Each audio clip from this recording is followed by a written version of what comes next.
Saya divonis oleh psikiater mengidap anxiety, gelisah yang berlebihan gitu ya. Kemudian saya selalu merasa cemas kalau bertemu banyak orang, takut pergi sendiri. Tetapi Quran surah Al-Anbiya 83, alhamdulillah kecemasanku berkurang. Pertanyaannya, bagaimana caranya supaya anxiety itu tidak pernah kambuh lagi? Gini, Quran surah ke-51 ayat 49. Wa min kulli syai'in khalaqna zawjaini la'allakum tadhakkarun. Segala hal itu aku ciptakan, kata Allah, berpasangan, supaya engkau sadar cuma aku yang tidak punya pasangan. Sehat lawannya apa, Bu? Sakit. Senang lawannya apa? Sedih. Gelisah lawannya apa?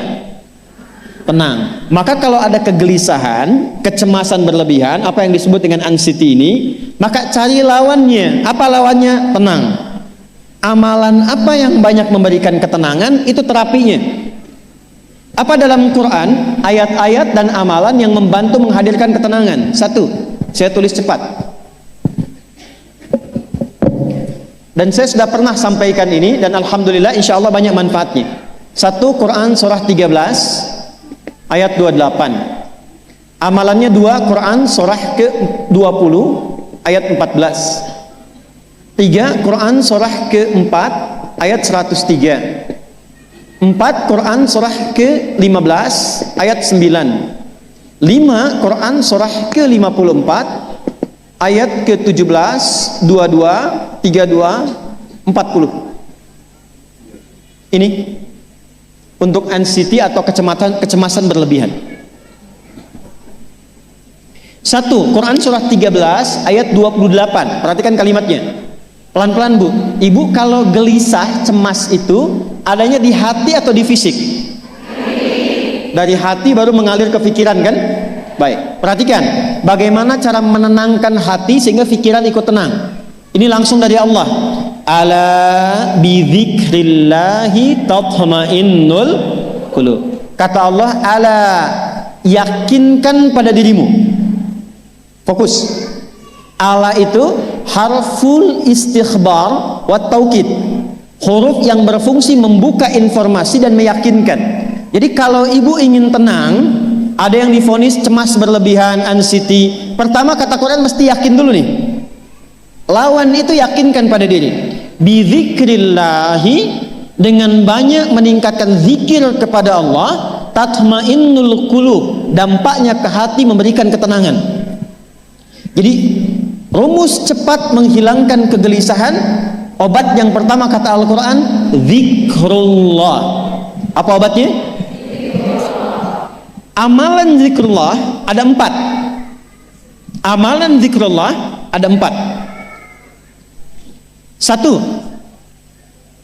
saya lompat dulu ke yang paling cepat, yang paling gampang, yang paling mudah. Quran surah ke-4 ayat 103. فَإِذَا قَضَيْتُمُ الصَّلَاةَ فَاذْكُرُوا اللَّهَ. Maka jika engkau telah tuntas mengerjakan salat, berzikirlah kepada Allah. Ibu kalau sudah salat ada zikir? Ya? Subhanallah, alhamdulillah, Allahu akbar, astagfirullah, ada itu? Hafal ya? Itu yang paling gampang. Kalau sedang cemas, keluarkan zikir pertama dalam bentuk kalimat thayyibah. Apa kalimat pertama yang dibaca setelah salat? Bukan. Astagfirullah. Assalamualaikum warahmatullah. Assalamualaikum warahmatullah. Astaghfirullah. Astaghfirullah. Astaghfirullah. Allahumma antas salam wa minkas salam. Tabarakta ya dzal jalali wal ikram. Kalau ingin agak panjang, boleh. Ada yang versi panjangnya. Ya astaghfirullahalazim alladzi la ilaha illa huwal hayyul qayyum wa atubu ilaih. Baca 3 kali. Allahumma antas salam wa minkas salam wa ilaika ya'udus salam. Fahayyina rabbana bis salam wa adkhilna al jannata daras salam. Tabarakta ya dzal jalali. Yang pertama versi singkat, yang kedua digabung dengan doa versi panjang. Kalau sedang gelisah, bacakan cepat, tapi harus yakin, karena kalimat Qurannya mesti yakin. Astagfirullah, astagfirullah, astagfirullah. Jangan cuma di lisan sambil ingat Allah. Enggak, ini nggak main-main ya, ini nggak main-main. Jadi begitu sedang gelisah, cemas berlebihan, merasakan cemas, anak gimana belum datang, astagfirullah. Tapi sampaikan ke jiwa, ingat Allah, astagfirullah.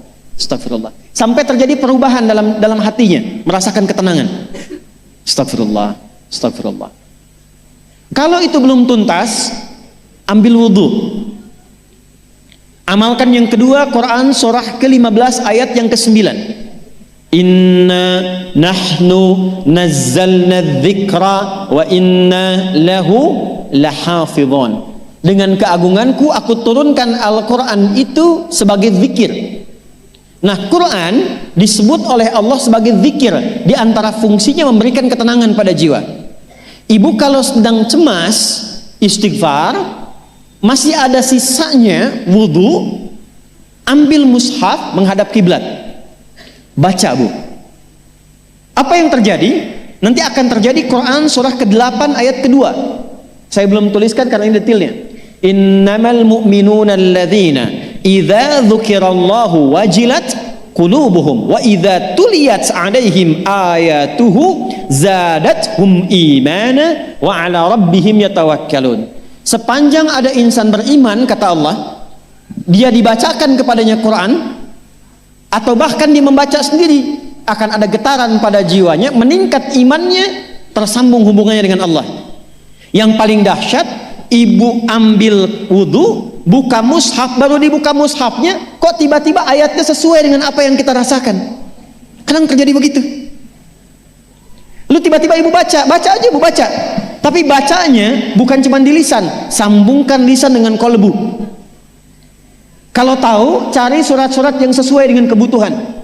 Misal, maaf ya bu ya, ada yang menganggap misalnya ibu nggak punya kelebihan, ditinggalkan oleh teman, dikecilkan bahkan oleh pasangan sendiri, buka surat Ad-Duha, buka surat Al-Insyirah, 2 aja dulu. Baca dengan tulus, mengalir ke hati. Begitu ibu bacakan Wad-Duha wal-laili idza saja ma wadda'aka rabbuka wa ma. Perhatikan, rasakan surah itu diturunkan untuk ibu. Karena begitulah cara baca Quran. Kata para ulama, kalau kita ingin merasakan kenikmatan baca Al-Quran, rasakan saat baca surat itu diturunkan untuk kita. Maka cara bacanya akan beda. Wadduha, demi segala kenikmatan yang telah aku berikan kepadamu, seperti engkau nikmat merasakan cahaya duha, aku bersumpah. Wal-laili idza saja, dan demi semua kesulitan yang kau rasakan sekarang seperti gelapnya malam. Ma wadda'aka rabbuka wa ma qala. Hei, tanamkan pada hatimu yang paling dalam, aku tidak akan pernah meninggalkanmu dan engkau tidak seperti apa yang orang-orang lain katakan.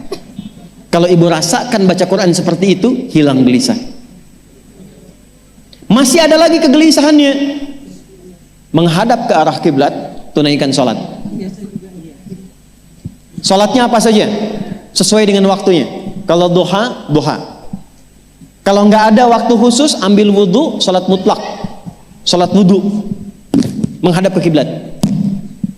Lalu maaf, saya tutup, saat sujud tumpahkan semua kegelisahan itu dalam sujud. Tumpahkan semua sampai air matanya mengalir, nggak apa-apa, tumpahkan semua. Nanti rasakan perubahan yang terjadi setelah sholat tuntas dikerjakan. Karena sholat mengumpulkan semua jenis zikir ini.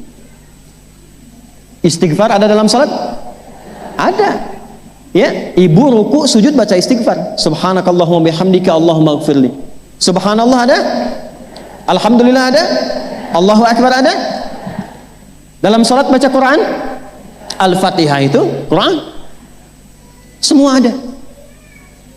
Sudah? Yang terakhir, biasanya kalau sudah selesai sholat, ketenangan awal itu muncul. Tapi setelah itu kadang-kadang muncul lagi, kalau belum tuntas semua. Maka praktekkan isi surat Al-Insyirah. Ini penutupnya.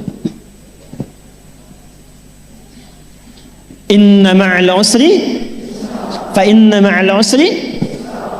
Apa artinya insyirah? Insyirah itu suasana hati yang lapang, selapang-lapangnya seakan-akan gak ada beban lagi. Maka kata Allah, kalau hatimu ingin lapang dan tidak pernah merasakan ada beban lagi, maka perhatikan, alam nashrah.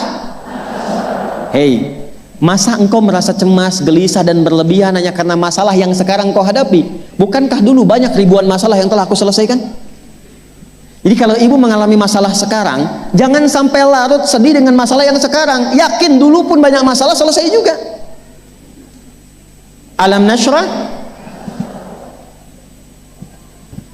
Lalu apa yang harus dilakukan? Kata Allah, seberat-beratnya beban, tanamkan keyakinan pada jiwamu. Inna ma'al usri, semua ini pasti selesai. Pasti ada solusinya. Pasti selesai. Inna ma'al usri yusra itu bahasa singkatnya begini, pasti selesai. Pasti tuntas. Yakin Allah sudah jamin pasti tuntas. Jelas? Jadi kalau sedang punya persoalan, yakinkan pada diri kita masing-masing, ini pasti selesai. Insya Allah ada solusinya. Nggak mungkin Allah titipkan kalau saya tidak sanggup menjalaninya. La yukallifullahu nafsan illa, maka lakukan yang ini dan secara kontinu. Terapinya ini aja. Terapinya ini aja. Gelisah lagi, zikir lagi. Gelisah lagi, buka Quran. Sampai itu hilang, tapi itu tidak akan pernah hilang kalau ibu nggak yakin bisa mengatasinya. Karena itu hurufnya dibuka dengan ala, yakinkan, itu hilang. Jelas?